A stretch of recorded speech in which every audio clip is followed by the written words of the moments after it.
Hello everyone, Sensei Mitch here. We are today going to discuss the student oath and what it means. So we start with every class with come to attention, and we bow, and then we put our hand over our hearts, and we repeat after myself or Sierra as we go through the student oath, which is, we are Self-Defense Academy. We use our eyes to be aware of our surroundings. We use our minds to find peaceful solutions to problems. We use our ears to listen to our instructors. We use our voice to ask for help. We use our feet to get away from danger. And if these fail, we'll use our skills to defend ourselves. So what that means, we're going to go line by line and explain what I mean by that. First line, we are a self-defense academy. We are not a karate school. We are not an eskrima school. We are not a jiu-jitsu school. Yes, there's aspects of those arts in what we teach. We are not specifically any one of those arts. We are a self-defense academy.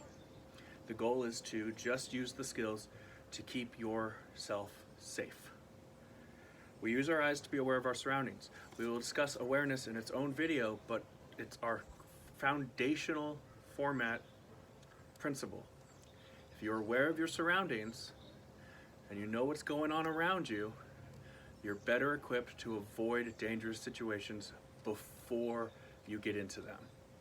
An example for schoolyard bullying is if I know that Tim over there is a bully and I'm going that way and he bullies me every day, maybe I don't go that direction for right now. Or maybe I grab a friend to go with me if he's blocking my way to class or what have you.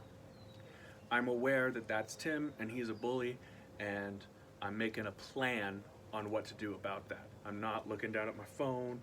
I'm not going to be surprised by Tim if he comes at me and starts to bully me. So I'm just aware. Don't have to be paranoid, oh my gosh, where's danger? Just aware of your surroundings. We use our minds to find peaceful solutions to problems. There are so many ways to deal with being bullied or being threatened or feeling or being in a dangerous situation. We need to find the path of least resistance and the one that will let us get out of the situation as safely as possible. If I can discuss, if I can have, say, let's use the Tim example. If I can have a friend walk with me to class as a secondary person or a bystander or a buffer from Tim's bullying, I'm gonna feel safer. So that's, I bring my friend with me into class. Maybe Tim doesn't pick on me because I'm not by myself, or I make sure I acknowledge Tim and maybe he backs down. If he doesn't back down, we're going to be forced to defend ourselves. Another part of being peaceful, having a peaceful solution to problems, is to not escalate in a situation. If Tim calls me a bad name, I don't punch him in the face. That's an escalation. If he threatens me, I don't punch him in the face. I tell a teacher, I tell a parent, I tell an adult. Or I tell a police officer if you're an adult or in a dangerous situation. If he threatens to hurt you. If he attempts to hurt you, you defend yourself. Okay? So we're gonna try to find the most peaceful solution to the problem that keeps us the safest. The next line is, we use our ears to listen to our instructors. There's a whole saying of, you have 2 ears and 1 mouth. You should listen twice as much as you talk. When we discuss these things in class, when I am telling you the importance of a technique, or assistant instructor Sierra is telling you the importance of a technique, and we're asking you to watch us or to explain to us something, we don't want you fidgeting and goofing off. We don't want you poking your friend to the side. We don't want you telling stories or doing memes or disrupting class. We want you to pay attention to us. That's why we have attention stance and listening stance for the Little Dragons program. And I will and have used listening stance with adults to get them to listen, to get them to stop fidgeting or playing with their belt. I've made their hands go right here and they have to stay there while I'm giving instruction. So you're going to use your ears to listen to your instructors. Other instructors in your life are your school teachers. Your parents are instructors for your life. They're keeping you alive and helping you learn how to live and keeping you safe. They're teaching you life skills so that you can mature into a good adult. Everyone that has an experience that comes to you can teach you something. We are paying attention to those lessons. We use our voice to ask for help. Sometimes when you're being bullied or you're being harassed or you're in a dangerous situation and it's prolonging, it's going on, and nothing good's happening, you have to tell someone. You have to tell someone. You have to go to a teacher and say, Tim was bullying me on my way to class here, or on my way to class here, kid pulled my hair, kid called me a bad name. If you're an adult or a teen and someone threatens you, another adult attacks you or threatens you, tell the police. Use your voice. Get help. It is not a normal thing for people to hurt you, to want to hurt you, or an acceptable thing. If someone's hurting you or threatening to hurt you, you will defend yourself, but you also have to tell someone so that that can be addressed and you can put an end to that behavior. Another thing we can do is we use our feet to get away from danger. Run away. Running away is always okay in a real fight. In a self-defense situation, running away should be your biggest priority. First, be aware of your surroundings so you can avoid them. If you can't avoid them, you are looking for opportunities to get away from the situation. Opportunities to, let's use Tim again, to get some distance away from Tim so I can safely turn around and run away is totally okay. That's exactly, as soon as, or let's say I knock Tim to the ground, I'm not gonna follow him to the ground and keep hitting him.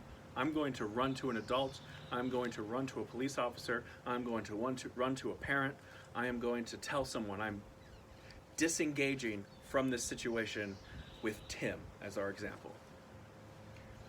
And if these fail, if you're unable to, if you get caught off where you're not aware of your surroundings, you cannot find a peaceful solutions to a problem, you're asking for help and no one's listening, and you can't get away from the situation. I am stuck in a corner and here comes Tim to punch me in the face. I'm knocked down on the ground and here comes Tim to stomp on me. I'm in a dangerous situation where the only thing I can do is fight. That is what we're talking about for when these things fail. The first few things, being aware of your surroundings, finding a peaceful solution, listening to your teachers, asking for help, and getting away, those are the things that you should focus on the most. And when those fail, it says we will use our skills to defend ourselves. That does not mean we will punch them to defend ourselves, unless that's necessary. We are still going to be trying to create distance, which is part of the white to yellow belt program or a part of the white to yellow belt program in the Little Dragons. We're still using our situations to be aware of our surroundings and screaming for help to get someone to do it. These are all skills, not just punching. These are all skills that we will teach you at MPMA. We are using everything that we know to defend ourselves. And yes, if someone comes and punches me in the face and goes to punch me again, I am probably going to block them and shove them or hit them and run away. That is totally okay if you can't do anything else other than that. And of course, I'm running away. If I'm in a schoolyard, I'm running away, telling a teacher, telling an adult, telling the principal, telling everyone that Tim bullied me and I had to punch him. And you better have had to, not you chose to, because that is not okay. If they call you a bad name, but there's not a physical danger, tell the teacher someone called you a bad name. Tell your parents you got called a bad name and someone's teasing you. Don't call them a bad name. Just get away from that situation. Just be like, no, Tim, I'm not stupid, or I'm not dumb, or I'm not ugly, and just leave. Or don't even engage them. Tim calls you, says your nurse shirt is ugly. Or let's say Tim were to say your red uniform and black belt look ridiculous. I'd go, okay, that's your opinion. And I'd go about my day. Or I might not even say anything. I might not even engage with that. I get called a bad name. I got called Penelope a lot. My last name is Pennell. I got called Penelope a lot. And there were many times where I wanted to punch the people. I wanted to fight. But because they were only calling me a bad name, I just told an adult. I told a teacher, I told my parents, I told the principal, I told the resource officer at school, and those people helped me to some regard.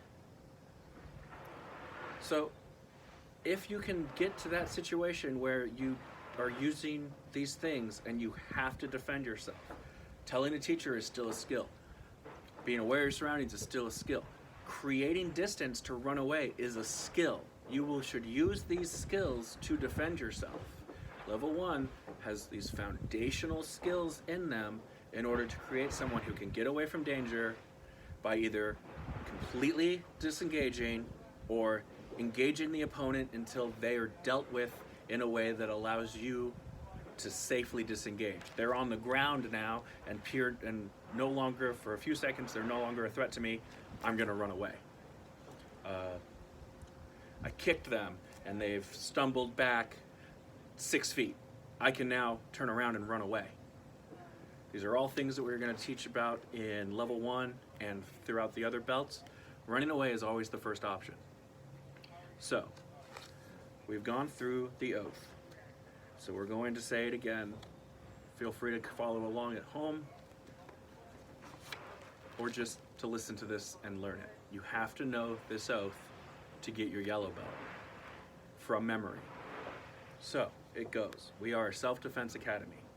We use our eyes to be aware of our surroundings. We use our minds to find peaceful solutions to problems. We use our ears to listen to our instructors. We use our voice to ask for help. We use our feet to get away from danger. And if these fail, we'll use our skills to defend ourselves. Talk to your parents about this. Talk to your children about this. Think about this or meditate on this. If you have questions about lines on here, let me know in class. Let me know during questions and comments at the end of class, or let me know right before class, before we say line up, so that we can discuss these things in person when the school reopens. Until then, I hope you are enjoying these videos, and I will see you in another one. Gotcha.